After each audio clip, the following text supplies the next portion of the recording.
it was, you know, yeah, it what was happened with asked. all those bank statements that came out?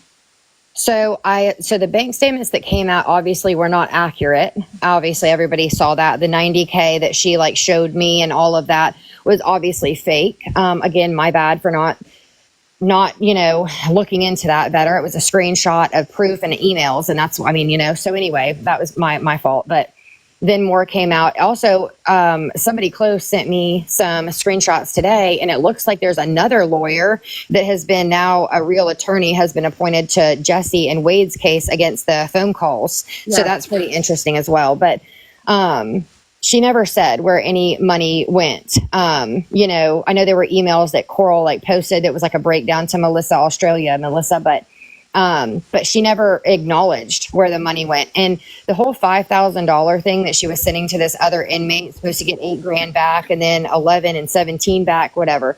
So the team and then me, because again, I was never a part of the team. So I'm not going to like say that because I thank God was not. But in the Signal group, it was understood that like that was Jesse's money. Like Jesse was supposed to be sending that $5,000 out of her money, not out of the Fundly money. So I don't know where it came from. I don't even know if she actually has done it or not. But because again, it's been, weeks now, but, everything was, the way that Jesse made it sound was everything was up and up. She paid everything like she said. Yes. That's like she worried about these bank statements that came out that were showing wire transfer fraud and all this other stuff. Right. She didn't seem concerned about. She did not seem concerned at all, like cool as a literal cucumber about it. And she didn't indicate that anybody had come after her. Now, I know you said you've been in touch. Yes. Or you've been in contact or something. Yes. But she and not just regular police, like higher up than that, if you get where I'm going. Right. And so you were contacted in regards to this? To this? Yes, to this, to the Fundly, to the suits, all of that, all of the scams all together. Okay. But was this after you stopped talking to her or before? What part? That I was contacted? Yes. After. Okay, so it wasn't. I think that they thought I was still in contact with her, but obviously I was not, and they know that. But they want to, and there's receipts. There's a lot. I mean, like I said, anybody who was in the official team or that left or that was in the Signal. I mean, we know to screenshot as we go, right? Like. We know, and I knew, thank God, I acted cool for probably a week and a half. Once I decided to leave and not support anymore, I stayed so that I could watch what was going to happen in the next week, because T and M came in and took over. And at a time, Jesse's name when I got on Signal was Marie. Then it came out that it was Jessie. She changed her name to Jessie eventually. Then it went to J. Then it went to AJ. Then it's now Jay, I believe. So, yeah. And that was, so. What do you think about that, AJ? Very interesting, right? Very, very interesting. And how interesting AJ I think I want to say it was Courtney's Live even maybe that somebody, I can't remember what creator, but they put it on YouTube. And it might have been y'all's live that somebody, or Courtney's, that they connected, that it was like AJ, Ari, and Jesse. I said that a while ago. Okay, maybe it was yours then. I can't remember. I'm sorry. Yeah, no, it's okay. And I was like, damn, that is pretty telling. So, and of course, I said something to Jessie about it, and she was like, I didn't even think of that. And I was like, well, that's quite a coincidence, right? Well, why did she say that she did it then? She didn't ever Steve give says it's his name, Amanda. He says that it's what Wade's name was before he was adopted. His birth James. Yeah, his Anthony birth James, name. I think, or what was it, Anthony? Anthony James, wasn't it? Something like that, yeah. Oh, wow. He called him AJ. Mm-hmm. Okay, well, I guess maybe that's why she chose the AJ, and I don't know, So, Amanda, did she ever discuss the Ari, the Monica, any of that with you? No, never. Not with anybody from my knowledge, not at all, because multiple people were asking and trying to get clarity. But and when things like that would come up, Jesse would drop off. you know. So thank you all for the gifts. I know, I can't remember her name, but I think it was it Jenny Lynn or something? Jerry Lynn? Jerry Lynn. Thank you so much for all the gifts, sweetie. And whoever just sent that one, thank you guys.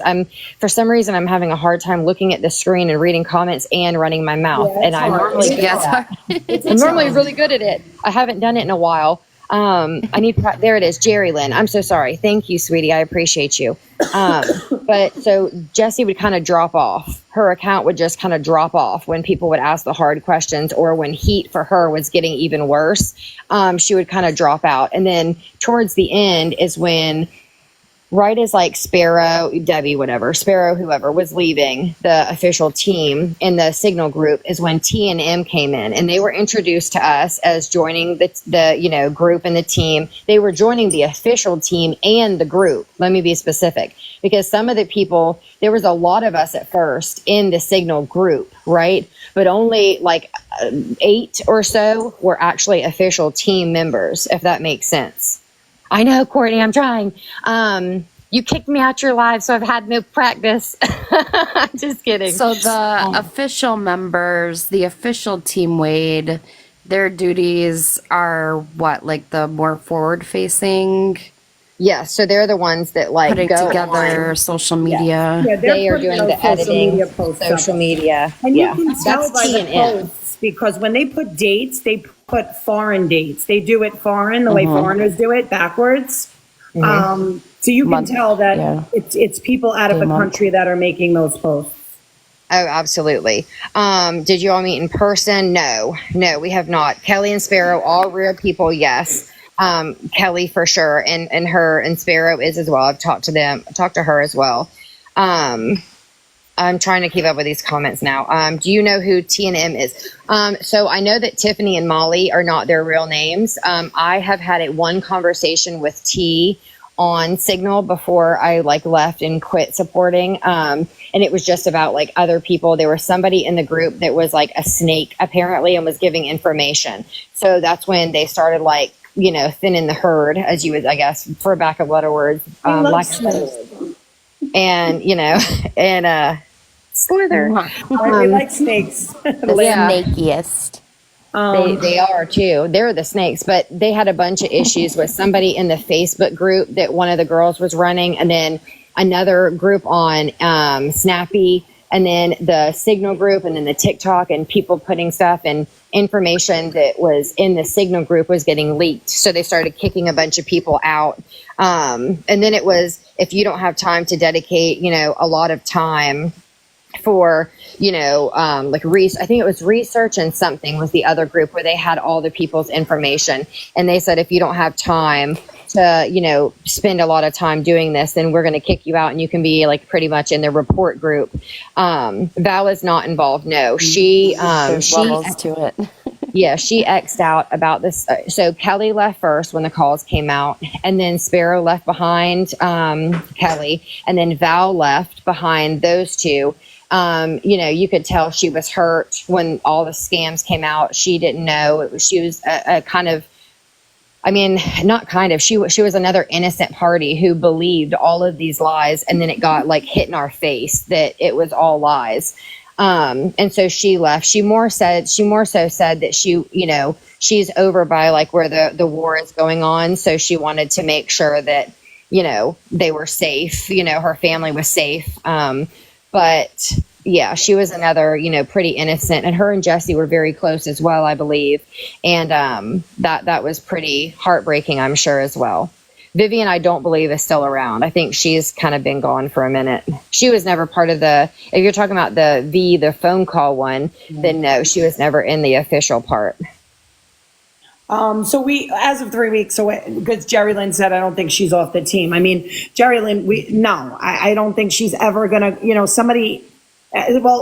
Sparrow actually said it. She's like, Jesse's never gonna go until he gets rid of her. So, and really, I mean, with her sneaking in, getting his, power of attorney stuff and all of that, it's going to be very hard for him to get rid of her, which is probably, the whole point. But, what do you know about the power of attorney? What can you tell us about the power of attorney? Do you know if there's more than one? It sounded like there was. Because there's like the power of attorney, like with talking to attorneys, and then it's like the financial, and then there's medical. And it sounded to me that, again, this is assuming, I'm not 100% sure, but it sounded like she had all, like she could help with medical stuff, but power of attorney as like a whole normally kind of covers all of it.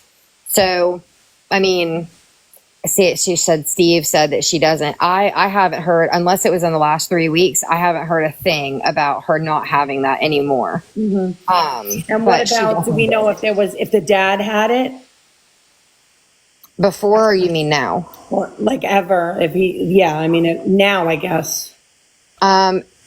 I remember a conversation where she was talking about his dad taking over, or maybe, I don't know if that phone call, like time wise, like the timeline, I don't know if that was before she got power of attorney, that they were talking about his bio dad getting it, or I'm sorry, his adoptive dad getting power of attorney, or if that was after, because she wanted it off of her, or he wanted it off of her, whichever. I'm not sure, but there was a conversation that, phone calls from prison release that did say, I remember a conversation about the dad and the POA, but I know that Jesse for sure had it up until a few weeks ago.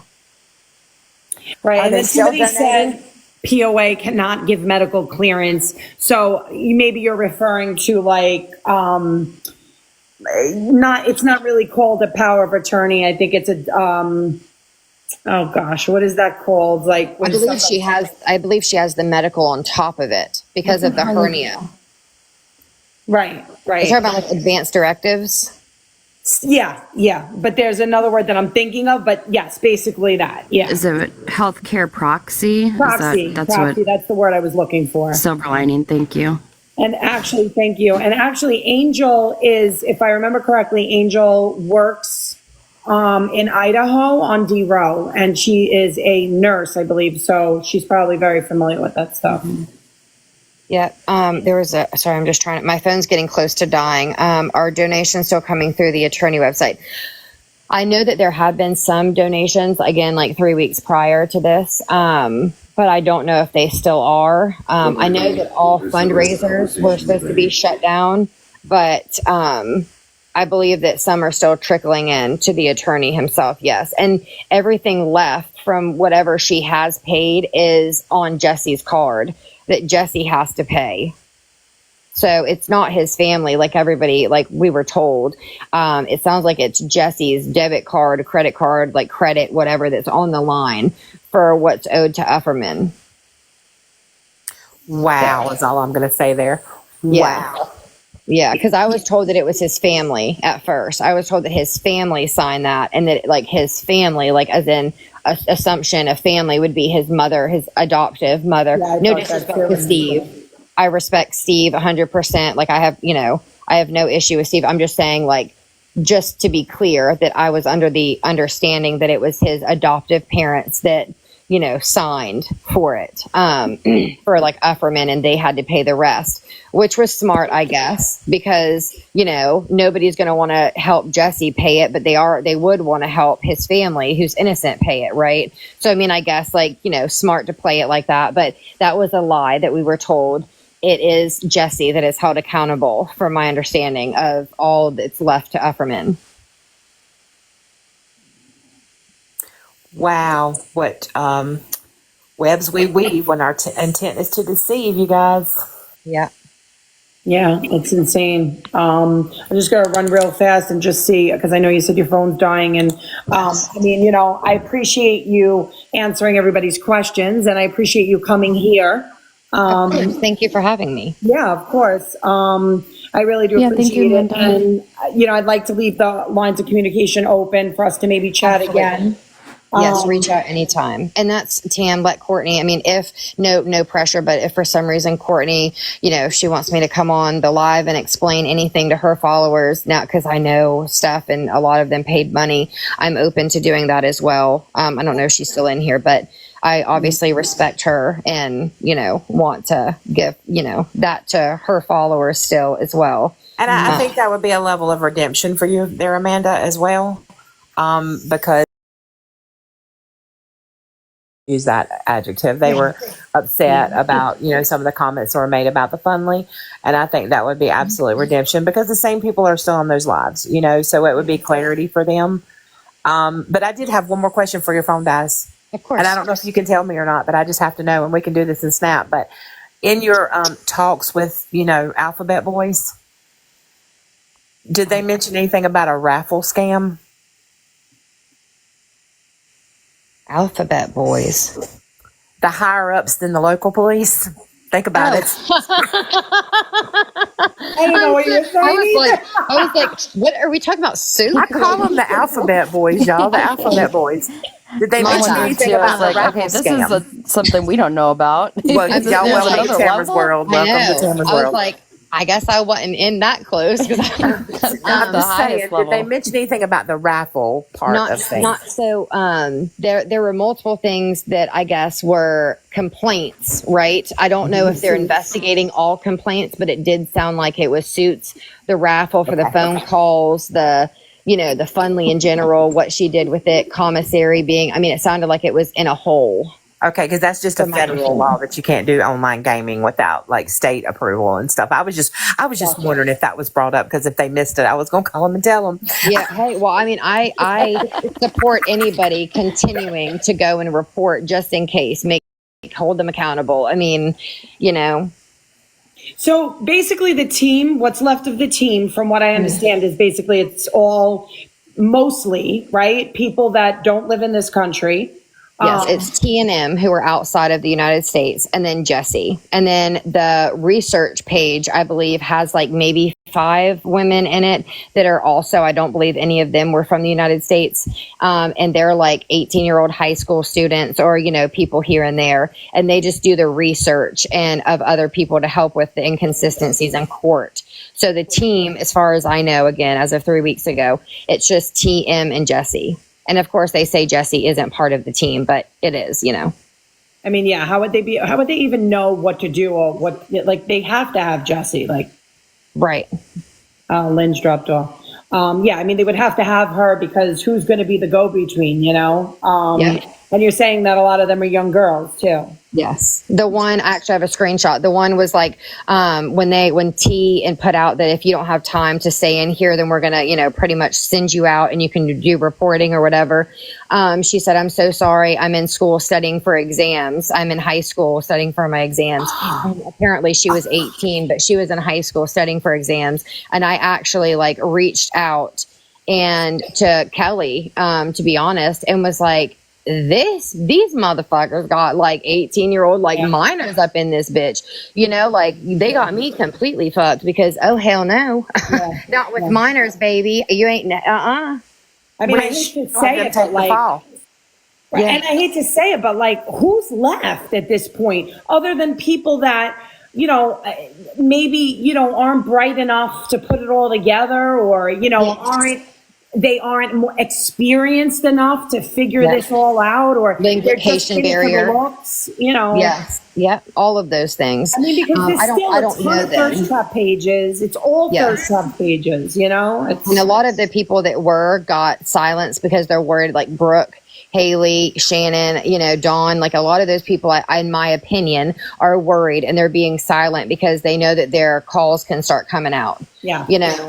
So, and there's more. And of course, if my phone wasn't dying, I would stay. But, next time you're on and you're talking about it, I can hop back on and answer anything else. Awesome. And Courtney, I saw your, that you requested, I will add it, accept it, whatever you do. And I sent you a follow back as well, babe. So, I'm glad you guys were able to resolve that too, because I know you guys were friends for a while there. And I just hate to see Wade Wilson ruin, other people's lives, So I'm glad that you came back to the light. And, I'm glad that you didn't get, badly wrapped up into it. And, it is what it is. It happens and you're moving forward. So that's it. Absolutely. Thank you so much. Thank you. Tam, it was good talking to you. I'll talk to you soon, honey, okay? Okay. All right. Good night, you guys. Good night. Kristie girl, Kristie girl, Kristie girl. It's the only way we can talk these days now. Right. I'm like, when I saw that, I was like, send a request right now.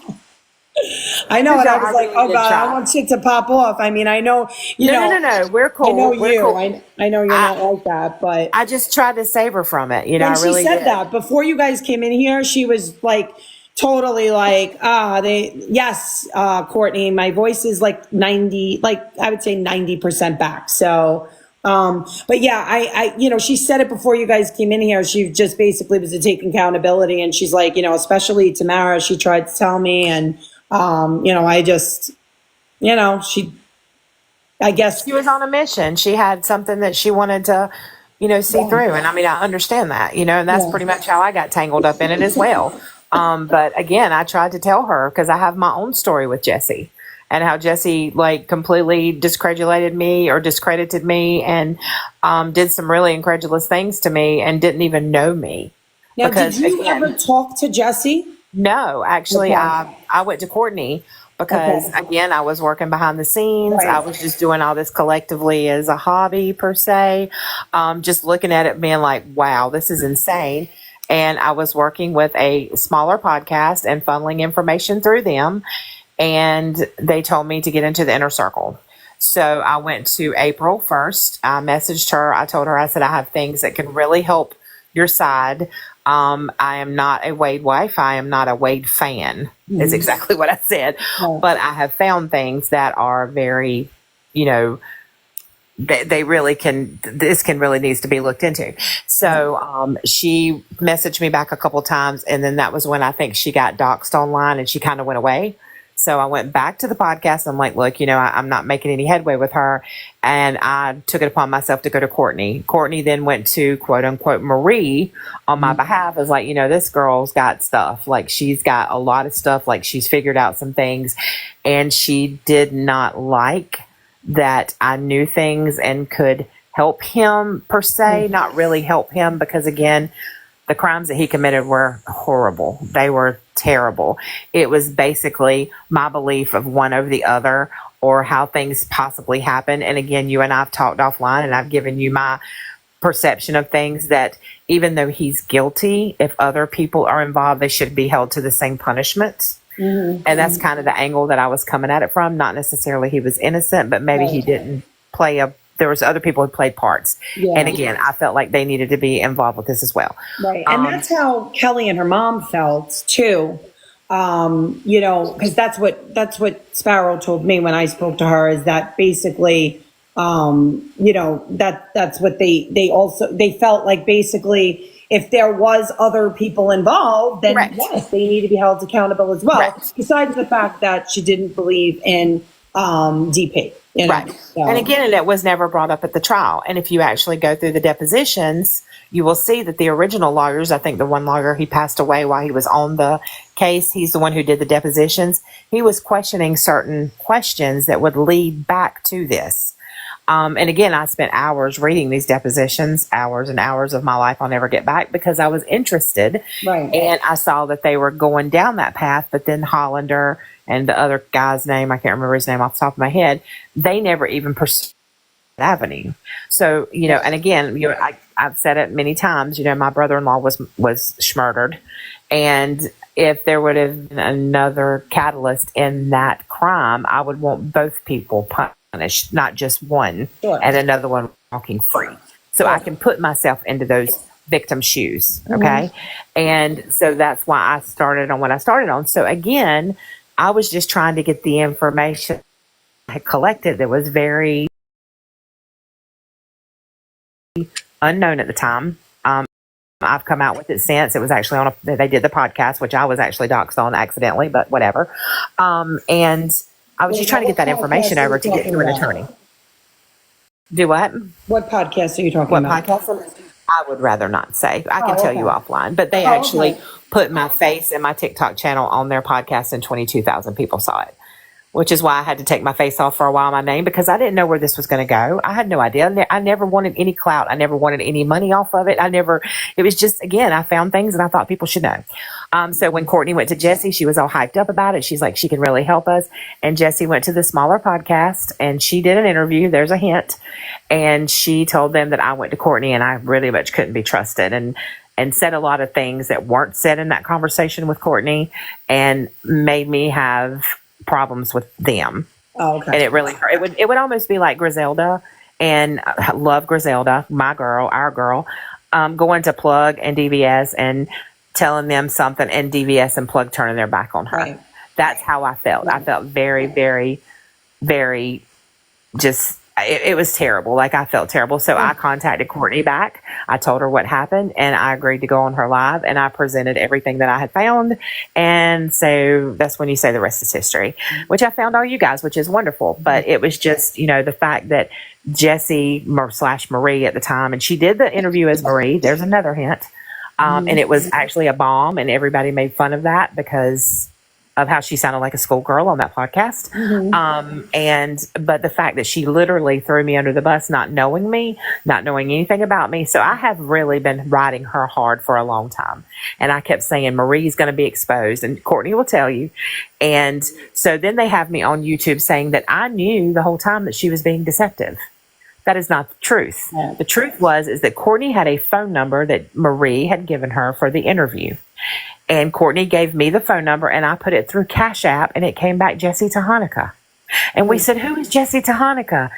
When Kelly went live with her cease and desist, I called Courtney. Courtney, this girl's name is on the cease and desist. We waited to say anything until we heard the phone call the next day because we had no proof. It wasn't that we knew she was deceiving anybody. We just knew that Jessie Tahanika was somehow linked to Marie. Right. But we had no credulous information to say she was the same person. Right. So that's why we waited. So everybody's like, oh, that 10-year-old girl knew and she let people donate and blah, blah. That is not the truth. Right. We're not going to come out with an alleged, we can't say it's fact until we knew. I know. I mean, like I had, I had people sending me information about things and, oh, this is this one and that one is this. And I specifically, oh, hi, how are you? This is my backup account, by the way. I got blocked on the other one. Sorry.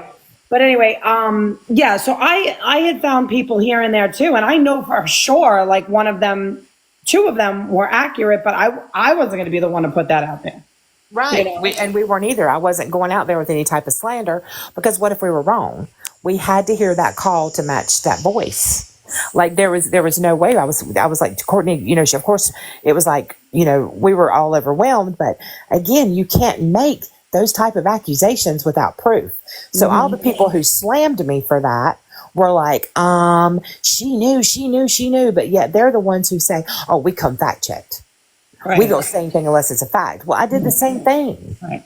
I wasn't trying to protect this girl. I've not liked her from get-go. You know what I mean? I felt that she was really going to be a problem, which is why I went to Amanda when she did the Q&A. And I said, Amanda, you have really, really, really, you need to back away. Yeah. You need to back away now. You are honestly. And as soon as that Q&A started and I heard her voice, I knew it was Amanda. I knew it. Nobody had to tell me. And I was like, whoa, what the hell? I was shocked because I had heard her on your guys' live so many times. And then, like I said, she would come into mine every once in a while and we were friendly. And I was like shocked. I really was shocked. I just couldn't believe it.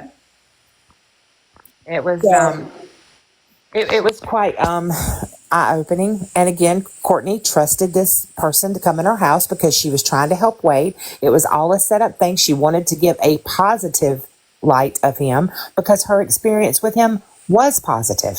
Right. She didn't make that up. Her stories never changed. She fortunately, I will say unfortunately and fortunately, she didn't experience that side of him, but unfortunately she didn't because she went on there and she was his sole crusader.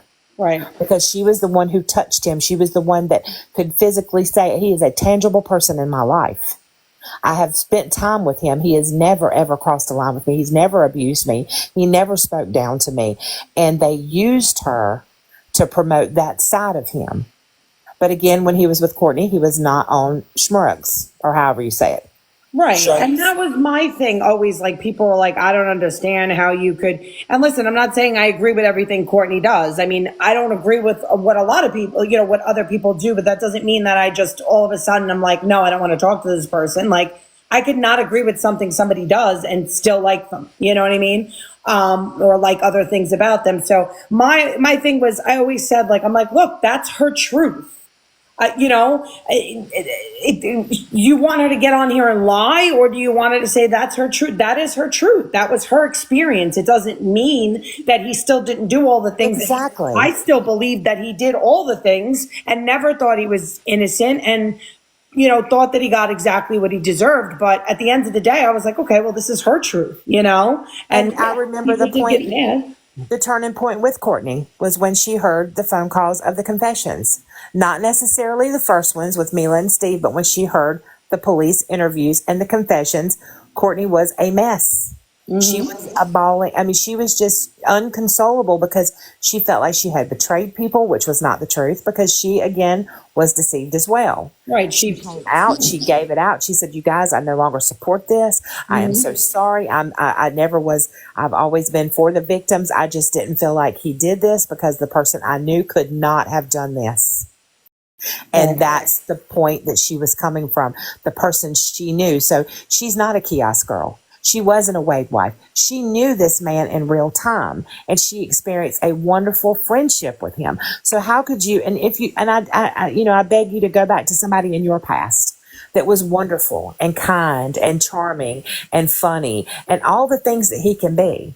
And you had a great experience with them. And then you hear that they've done something so horrific that you just can't wrap your brain around the person doing that. You're going to defend them, or you're at least going to hear them out. And he's telling her, I didn't do this or whatever. I'm not capable. And she believed him because of the relationship that they had, not a telephone call.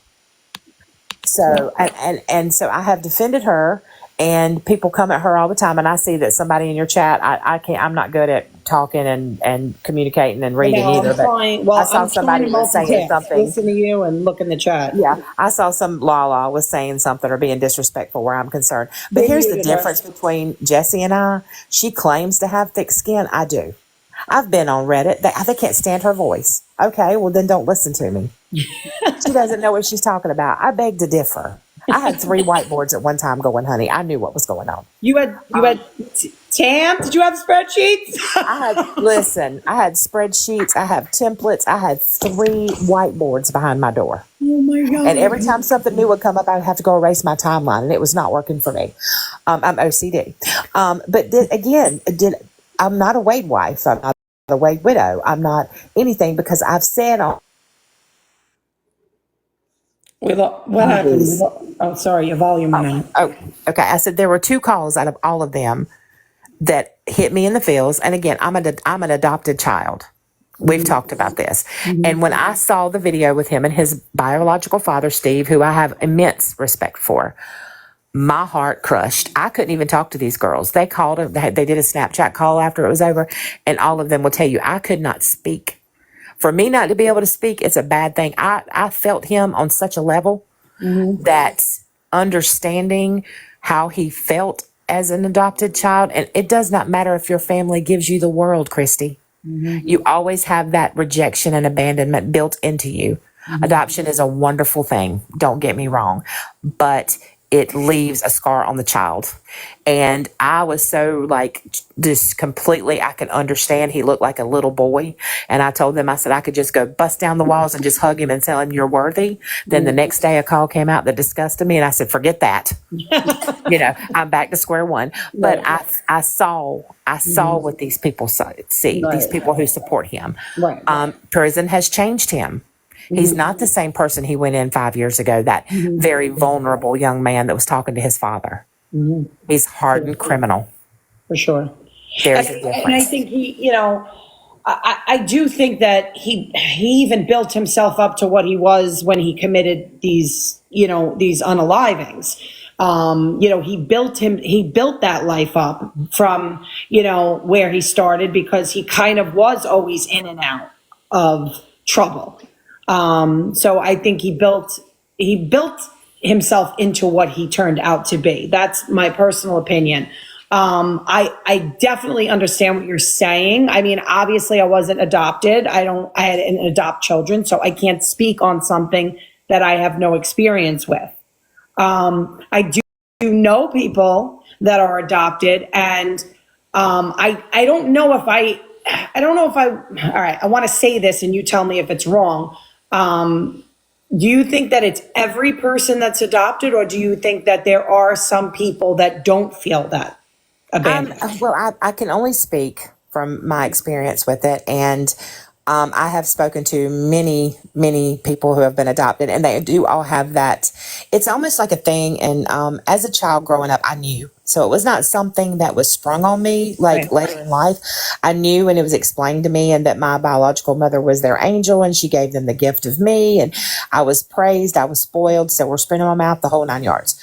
But I always, always, always thought in my brain as a preteen, as a teenager, as a young 20-year-old, that eventually one day I was going to do something so horrific to disappoint them that they didn't have to love me anymore, because they didn't have to. I wasn't their child. Mm-hmm. And that was something in my brain. And again, I'm 53 years old. So I'm not just, 30 years old. I mean, this has been with me my whole life. So I've always tried to build my own family. In addition to my adoptive family, I had to have people around me that I called family, because I felt like at some point I would do something to disappoint them and they would walk away from me because my own mother did.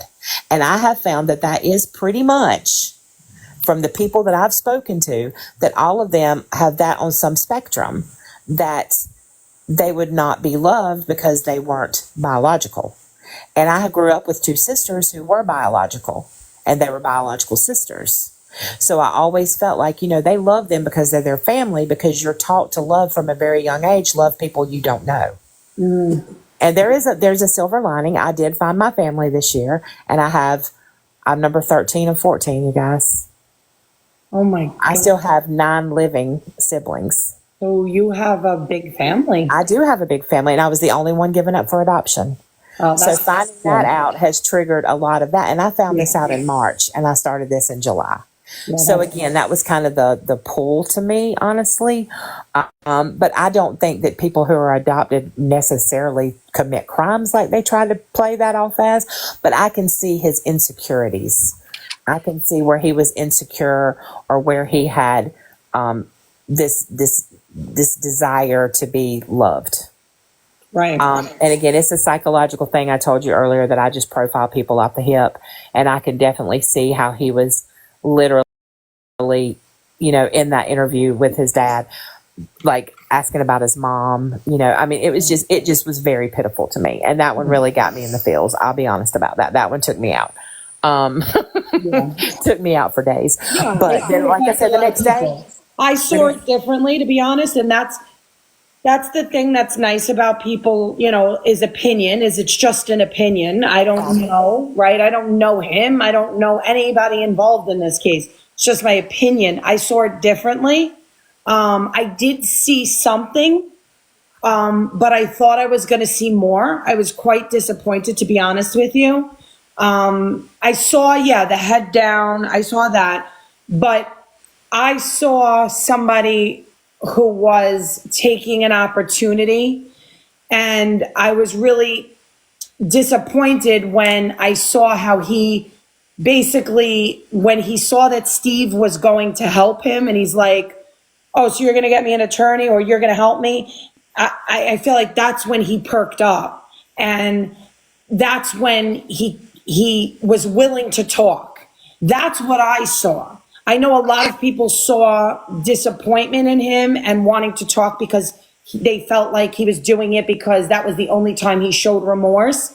I didn't see that. I saw it differently. And again, I had to take into consideration the timing with that, and and how he was in the mental side of things at that point. Obviously, you could tell by the way he was dressed. Right. And again, am I an expert on addiction? I'm not, but unfortunately, addiction has touched my family, not so much me, but people that I love, and I've had to be the family member of an addict. And I know that mental abilities are altered, or you're going through a withdrawal type situation, or there's a lot that could have been going on mentally. And again, those chemicals that he were on, they charge your brain. They just attack your brain. Right. So I don't know if the empathy has ever been there, because I've said on many occasions with Courtney and the girls that we talked to that I really feel like he's a sociopath. Yeah, And, I agree. I go back between psycho and socio. I'm not sure. The psycho, there's some things, markers there that don't match with him, but it's that need to be loved. Mm-hmm. And I see that, I can see it in photos. I can see it in the videos that Courtney shared with him. And again, it's a gift and ability that I'm so blessed to have, that I can see something shady off the hip. I can, it's just, it's a great gift. I'll just say, I call it my intuition, my third eye, whatever you want to call it. But I see that need. And so when he went with these people in Florida, I call Wade a hobo sapien, which means or a hobosexual, you're going to go wherever you have a place to put a roof over your head. Right. Funny statement. But I see that he was trying to build a family with these people. And the hurt that he had when it did not work, and just his movement. If you just watch his movement from Kelly to Mila to Courtney to just the movement, he's just trying to build something that he feels like's missing. Mm-hmm. And again, and that just might be my ability to resonate with him on that level. Right. I don't know, but I just see that he was just desperate to have that, because, in that call with his mom, and then he said he hadn't seen her in like 10 years. Because again, he felt like and again, I'm speaking completely out of just my intuition. I feel like he felt like he disappointed them because they didn't raise him that way. To be honest, that's the only time I heard. Yes. That's the only time.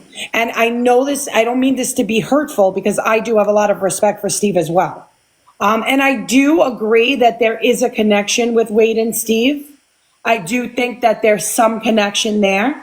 That connection that is undeniable, that right. You don't have to know a person to connect when you have that blood and so I do believe that there is a connection. However, the only time I truly felt like he felt any type of feelings, emotions, or remorse, was when he spoke on his mom, only his mom. And his sisters. I think it hurt him.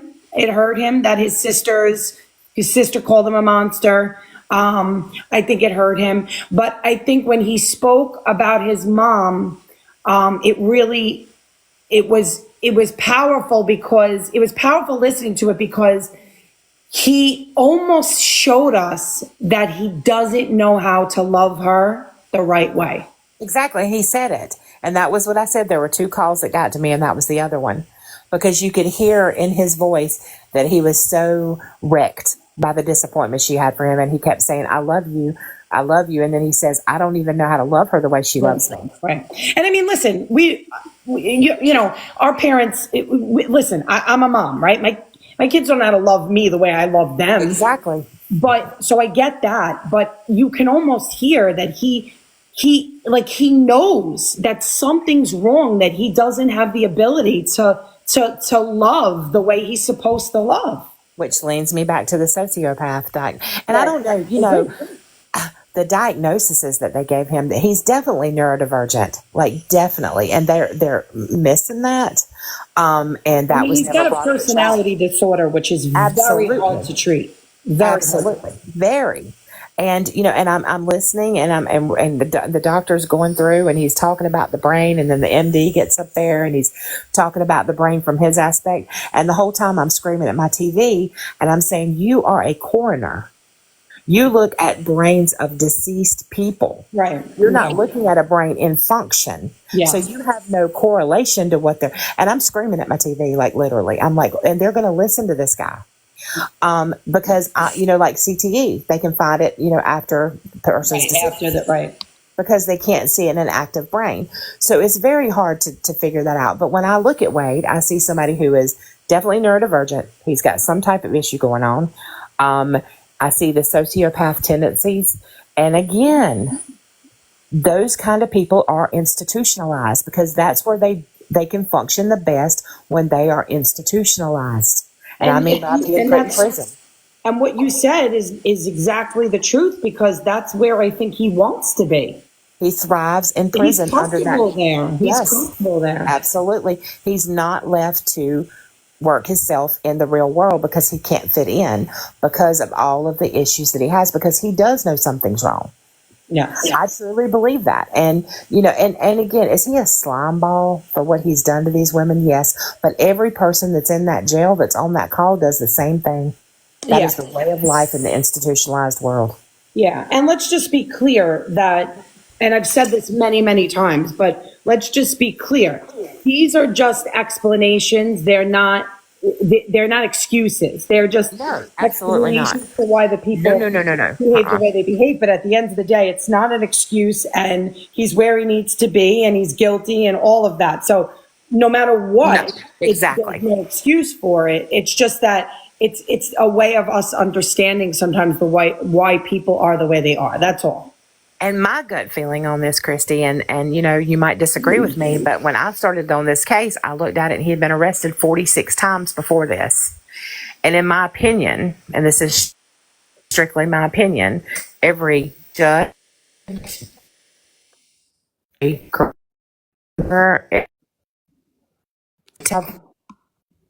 Tam, you're breaking up. Court-appointed attorney, everybody who's come into contact with him failed miserably because this could have been prevented. Yeah.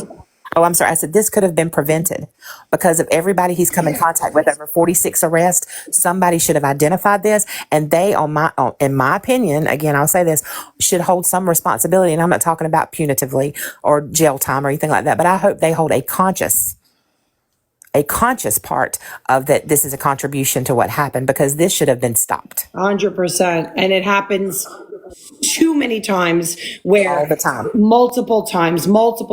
I mean, we look at in 2015, the SA with the person, he completely got off on that charge. Okay. Then, you know, what happened with Kelly? I mean, getting away with what happened with Kelly is just mind blowing to me. And truthfully, had he not gotten away with that, he wouldn't have been able to, you know, get where he was and, you know, get to Mila, and that whole thing wouldn't have transpired, in my opinion. So yeah. Do our voices now, this is my question, and this is why I've been so adamant about this. Does my voice now, speaking on this and bringing that to light, all of us talking about it collectively from both sides of the coin, either how I feel, how other people feel, whatever, does that bring some sort of enlightenment that this should not be happening? Do we, and I know we're only on TikTok, but I promise you, very prominent people have contacted me and message and say, "What? How do you know this stuff?" Right. And I said, to me, it's just common sense. But again, I am educated, but I mean, I'm not educated in psychology or sociology or anything like that. It's just things that I can look at and decipher. But my point is, do you continue on, or do you take the negative out of it, and the positive is you save the next one? And it doesn't bring back the victims. It doesn't. But don't let them go in vain. Right. Save the next one and say, listen, y'all, if you have a career criminal who is committing the same crimes down to the letter, because if you read all these previous arrests, the strangulation, I don't know if I can say that. Maybe I can't. All of that is a pattern. It is a pattern. Patterns. So when you get this guy in court and you're like getting him an attorney and you see this, and I understand due process and I understand how the court systems work down to the nines. I get it. And there are certain things you can't do or intervene or whatever. Why is nothing made a recommendation?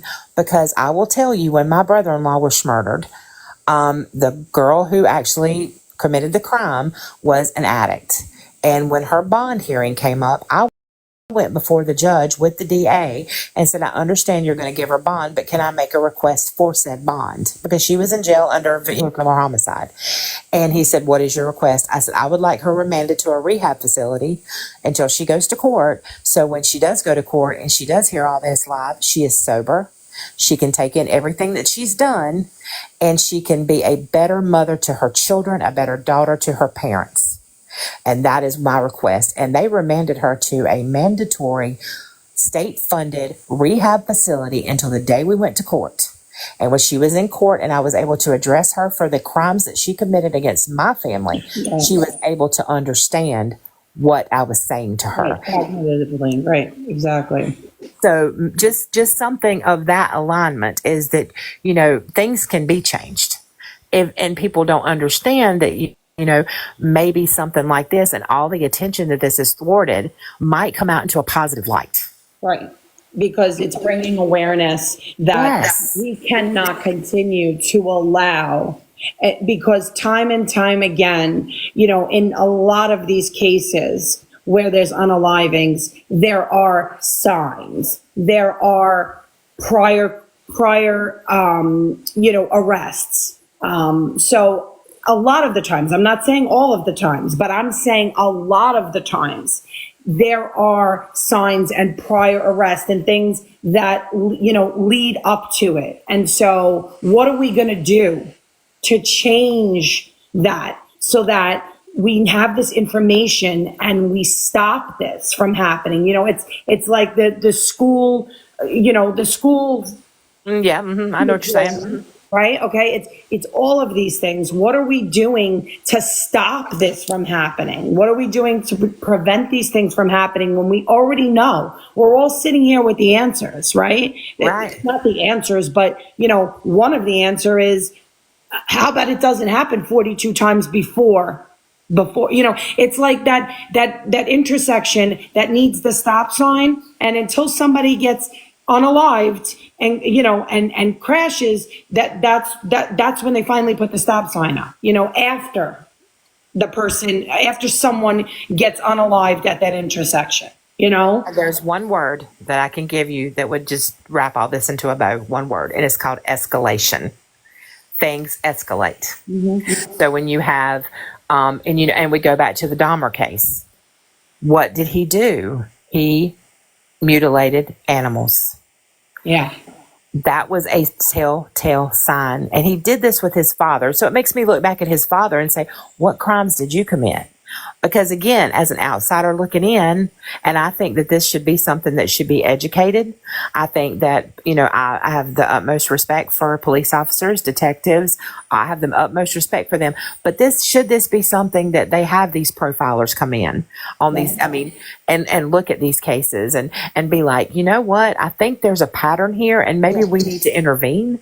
Mm-hmm. Instead of just pushing papers off a desk. Right. And I'm not saying that they're doing the wrong thing, and I think we're understaffed, and I think there's a whole lot of things going on. But just like domestic violence laws need to be, you know, completely revamped.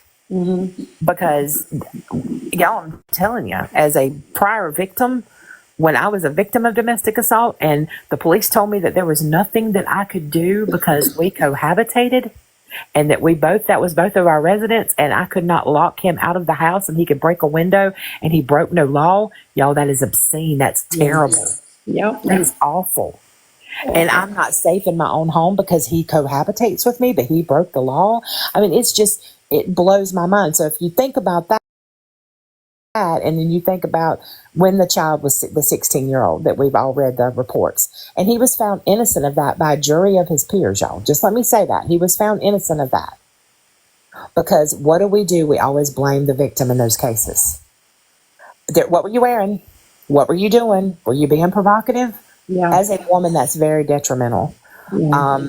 But had somebody said, wait a minute, when he was 20 and he did it again, we have a case here when he was 18 or 19, right, and the things are similar.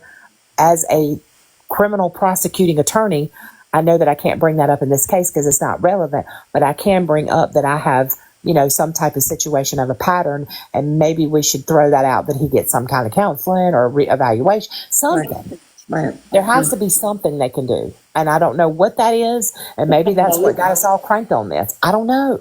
But something's got to change, because those women would still be here had he been held accountable for many before he was 25 years old. All you have to do is look back and say, you look at like what he did to Mila months before, and you just Yes, say, on June the 30th, absolutely. And when I told her, everybody said I attacked her, Kristie, on that live, and I did not. I did not. I was trying to get her to understand that slinging mud is slinging mud, regardless of what direction it's coming from, and that everybody needed to stop. That was my complete strategy, and that was to have her understand that, albeit she had problems with Courtney had problems with her, squash it on both sides. Right. And I told her, and it stumped her. I said, I read your report from the June the 30th, 2019, Mila. I know what he did to you. And I did not say it to shock her. I did not say it to stunt her. I needed her to understand I knew what position she was sitting in. Because it was textbook. It was exactly what was in many reports before. And, we look at him. Oh, he's 31 years old. He had 46 arrests. Y'all, he had 46 arrests between the age of 19 and 25. it's insane. That doesn't even count the two with Diane and Christine. Right. So there was a lot of intervention that was missed, because I get it. The criminal system's backed up. I do. I mean, I and the right there, but something has to change, because how many more are we going to have like this? It has to. How many more? It has Something has to give. We're not. It's just not. It's awful. It's just. Do is look back. I mean, even if they would have looked at Kelly's situation, right? I mean, this is Kelly's story. Kelly's story is, they told me, they basically didn't believe her, right? All you have to do is go and look back, and you'll see that everything she described is the same thing. And you know what she said they told her?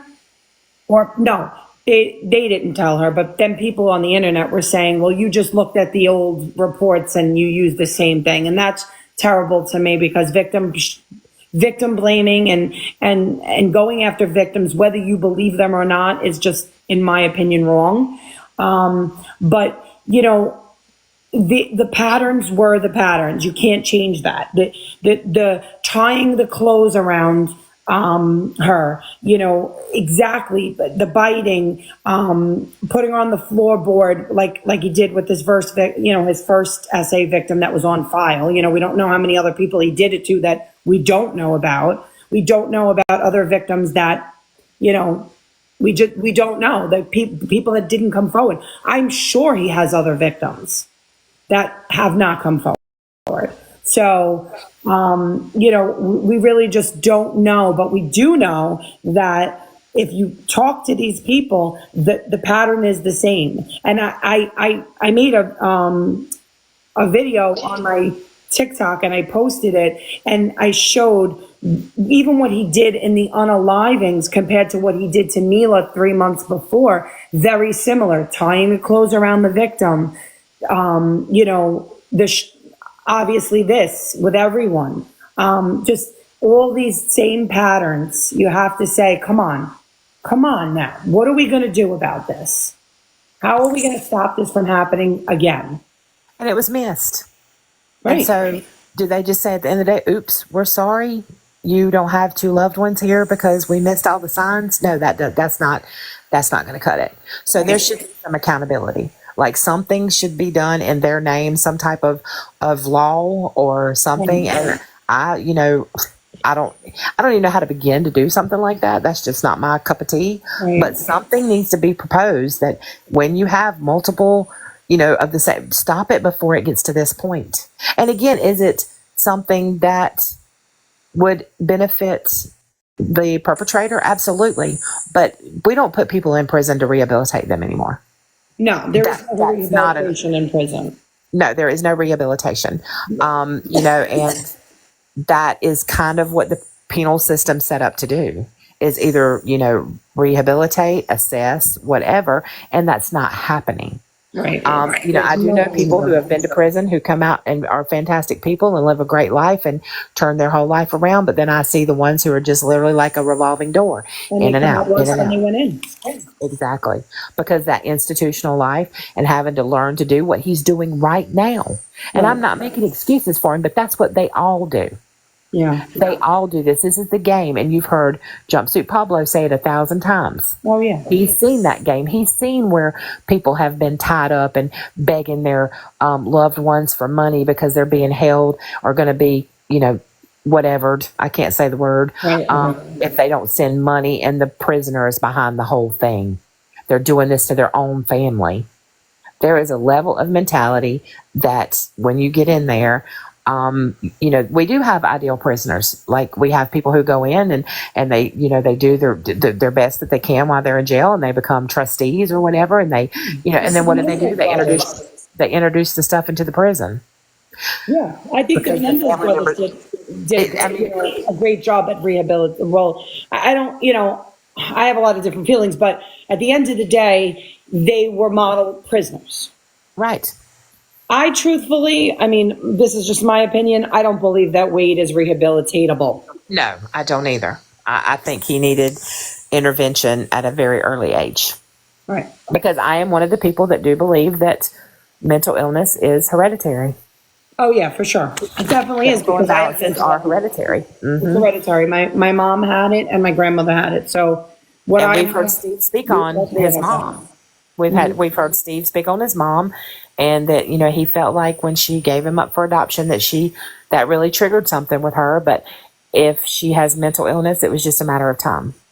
And addiction too. I do think that absolutely people are more prone to addiction when they have parents who have an addiction. Well, and and just in my life, and not to divulge too much, I told you that I have a family member who's an addict. And we found out at a certain time he was bipolar. And during my research, I found out that 96% of treated addicts have some sort of mental illness, because it makes them feel normal in their head. I was going to say that too, because, and also, there's a lot of self-medicating for various reasons. Absolutely. They're doing it because they don't understand what they have, or That's right. They don't want to take medication because, I could name probably 3 people. I'm not going to, but I can think of 3 people in my head who would rather self-medicate than take medication because they don't want to gain weight like I did. So there's a certain, a certain, and I don't want to say it's there's nothing wrong with having to take medication, but some of the people that I've talked to, that it's they feel like it's detrimental to their character if somebody were to find out they were on some type of medication or something. And I think that's absolutely absurd. But again, that's the mental illness. Right. That's the mental illness. And I've seen them take handfuls of things and wouldn't take the medication that was prescribed to the doctor because they told them it was going to take 12 to 18 months to find the correct cocktail. And they're just like, well, this works for me right away. Right. But it doesn't. It doesn't work for you right away. No, it's for them, it's that not feeling this. Exactly. So I'll just do that because I'm not going to feel this, and I'm not going to wait this long. And like I said, a lot of them don't like the side effects. They don't like the weight gain. Like I said, I could name people. I know of people that need to be on medication, but will not take it because they don't want to gain weight. They don't want to get heavy. They don't want the side effects from these medications. Some of these medications make you like a zombie. And then you're like, okay, this is the wrong medication, so I need to change medications. And now you're playing this game. Yes, the cocktail game. The cocktail game. Exactly. You have to find that appropriate dosage. Where you're just trying different medications until you find the right one. Meantime, you're suffering. And I believe that you have to correct me because I know you don't know the facts on this as well. But I do believe that I heard something around the age of 14 to 13 to maybe 15, Wade was put on a psychiatric hold. So yeah, they have in Florida. I forget what it's called. Baker acted. So I think he was Baker acted at 13. 13, and this was not addressed. Why? So that was kind of like what his mom alluded to, is that in one of her letters, she kind of alluded to the fact that he was Baker acted, treated, and basically sent back out onto the streets, basically to just, here's medication, boom, you're done, and do something, figure it out, Wow. And I don't want to ever put his parents down because I think they did. No. And that was not my intent in that question. Right. My question was who treated him And why was it not? I mean, and again, you know, you have to be an advocate for your own health. You have to be an advocate for your children's health. Right. And that's my thing, is that I think they were just older parents and maybe not versed in this and didn't know how to handle this situation. They had never dealt with it. They already had 2 kids that were older, and maybe they just didn't know how to handle it. And so they did the best they could, but it maybe wasn't enough, you know, not for their own fault, but they thought they were doing the right thing. Oh, well, we'll Baker Act him and he'll get help. Like, you know, and I mean, he did say that he was given, she did say in that interview that he was given medication, but that then he stopped taking it. So that's the other part of it too, is that a lot of times they don't take these medications. That's right. It's self, you have to, you know, be self, what is it? Self-aware. Be self-aware. You have to be self-motivated to stay on it and to do it. And as a child, and again, my children are in their 20s and 30s, but as a child, they don't understand that taking that medicine every day improves the situation, because they don't understand. And again, no fault at all towards the parents. I don't want anybody to think I'm saying anything against that, but it's just the fact that doctors cut him loose. Right. You know, Right. Did they, what did they see? What did they see during that time? Did they notice anything? Did they like do a clinical trial? I mean, there's just so many questions about how we got here. You know, how we got to this point. I don't know that it was actually a 2-year thing. It sounded very brief to me. You know, like he gets Baker Acted, he goes in, they give him medication, they let him out in a month or so. That's what it sounded like to me. I could be wrong, I don't know. I'm speaking on things I don't know about. So again, that's why I asked, did you have any facts on it? Because I just know that I had heard that, and because that wasn't my solitary focus at the time, I was just trying to piece like timelines together. I was more on that side of it. I just didn't really dig into that. But that's in any regard, that's just very sad that you know, for his parents. Right. He was released the next day. That's allegedly. So yeah. And you know, and my children, you know, and I had a conversation with my kids about this, and you know, my oldest child is a year older than Wade. And that's why I thought it was so funny when people call me a Wade wife. I'm like, no, really, I'm a Wade mom. If you want to call me anything, I'm not a Wade wife. You know, so I talked to him about this, and I was like, son, you know, what would I do if one of you were in this situation? And obviously not. I have great kids and I'm very blessed, but I was just like, what would I do? I said, I would love you. I would love you with my entire heart, even if the whole world was against you. I would go to war for you. 100%. And so when you have a mom brain, you know, and again, and I actually told Steve on one of the lives, I said, you know, if this was my child, I would want somebody going as hard for him as we're trying to go for your child. Right. Just, you know, because again, the DR, you know, the whole thing about that. And I know there's many years before that happens, but could you imagine waking up every single day knowing that was looming over your head? Yeah. And the one thing that I told Courtney when she and I were talking, and she was so upset, I said, Courtney, I have to say this to you, and she'll respond in the comments. I said, all of these calls that we've listened to, if I was sitting in that jail cell and I was innocent, every single call that I started with was like, please help me. I'm innocent. You have to get me out of here. 100%. 100%. The only person he said that to is his mother. At the very end, I would be saying that. Yeah. Mm-hmm. The only person he said that to is his mother. Yep. Mm-hmm. And that's alarming to me. That was kind of like the red flag. It's not a carnival. There are not funnel cakes here. Do not come. That he's not pleading for his innocence. But again, the institutionalization, the way the brain works when you're in that situation and you function better in there. Are you safer in there? You know, there's just a lot. There's just so much that, you know, you could pick apart, and we could talk for, you know, consistently for days, because it just baffles me how the mind works in that scenario. Mm-hmm. But again, at the end of the day, we have 2 people who are no longer with their families because the system also is responsible for failing. Mm-hmm. And, you know, ultimately he is at fault. Ultimately, yes, I agree. I'm not defending him. I'm just saying that in future situations, that this should really be upheld and looked into. And it's just sad that it's just, you know, pushed aside. I just, I agree with you. There's so much that needs to be fixed with our mental health system and the justice system. And there's just so much that, I don't know if we'll ever, excuse me, I don't know if we'll ever get there in our lifetime. But I'd like to know that something changed so that we don't lose people over, Right. these were two senseless lives lost. absolutely. Absolutely. And if there are others responsible, then they need to come to the table too. Right.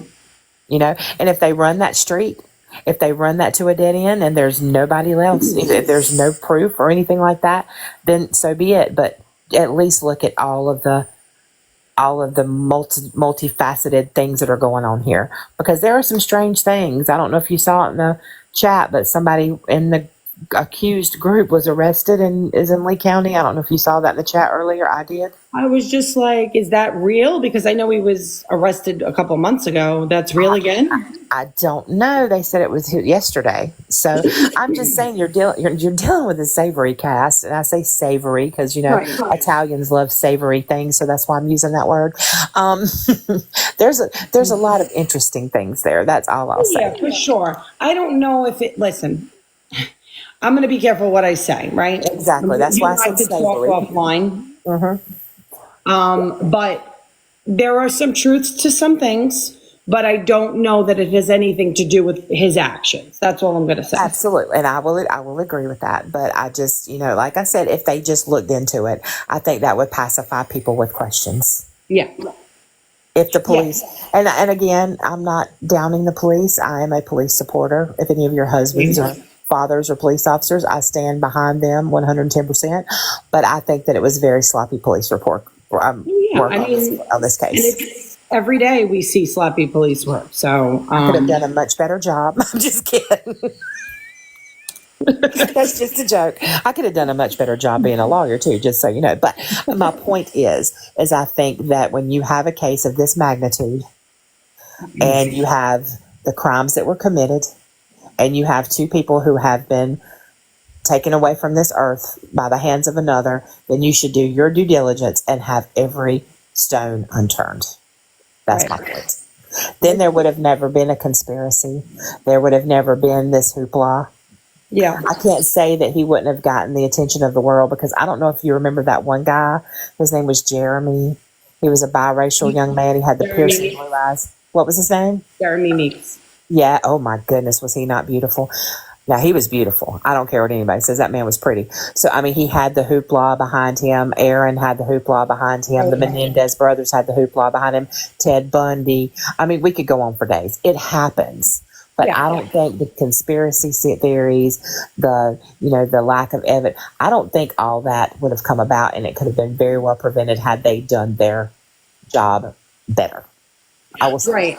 And the thing is, what we saw, listen, Allie has said that, they were good lawyers, and, she is from that county and she knows the lawyers, and she said that they're good lawyers. And because we all thought, oh my God, his counsel was terrible.